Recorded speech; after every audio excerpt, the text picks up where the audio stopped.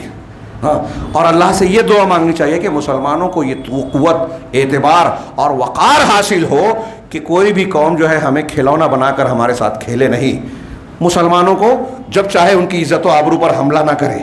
ہم کم سے کم دعا کر سکتے ہیں, اور اگر یہ بھی نہیں کرتے تو ہمیں جائزہ لینا چاہیے کہ ہمارے اندر ایمان ہے یا نہیں. اللہ سے دعا ہے کہ وہ ہمیں صحیح ایمان و عمل کو اختیار کرنے کی توفیق عطا فرمائے, اور اس کی برکت سے دنیا اور آخرت میں عزت اور کامیابی سے نوازے, فتنے اور عذاب سے محفوظ رکھے. اقول قولی ھذا واستغفر اللہ لی ولکم سائر المسلمین, وصلی اللہ علی نبینا محمد. بارک اللہ لنا ولکم فی القرآن المجید, ونفعنا وإیاکم بالآیات والذکر الحکیم, انہ تعالی جواد کریم ملک بر رحیم.